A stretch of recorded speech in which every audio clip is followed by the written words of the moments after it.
இயேசு மன்னிப்பிற்கு எவ்வளவு தூரம் முக்கியத்துவம் கொடுத்து பேசினாரோ, அதே போல பொருள் பணத்தின் மீது உள்ள பற்று, அதனால் வருகிற பிரச்சனைகளை பற்றியும் அலசுகிறார்.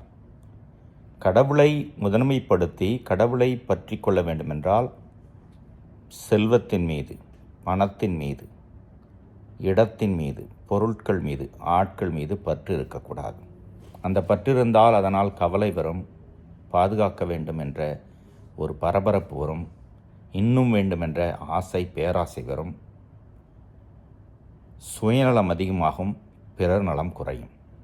ஆனால் கடவுளை மட்டும் பற்றி கொண்டால், கடவுளை முன்னிறுத்தினால் தேவையானது கிடைக்கும். வலுவின்மையில் கூட, வலுவற்றவர்களாக இருக்கிற போது கூட பலத்தை உணர்வோம். அதை தான் முதல் வாசகத்திலே கூட புனித பவுல் சொல்கிறார். எனவே கடவுள் மீது நம்பிக்கை மட்டுமல்ல, அன்பையும் பற்றையும் அதிகரித்துக் கொள்வோம். கடவுளை முன்னிறுத்துகிற பொழுது பொருட்கள் மீதுள்ள பற்று குறைந்து மனது எளிதாகும். ஆனால் இந்த உலகத்திலே, நாம் வாழ்கின்ற உலகத்திலே, பொருளாதார உலகத்திலே இது கொஞ்சம் கஷ்டம். ஏனென்றால் பணமில்லை என்றால், பொருள் இல்லை என்றால், இடமில்லை என்றால் மதிப்பில்லை என்ற நிலை உருவாகி கொண்டே இருக்கிறது.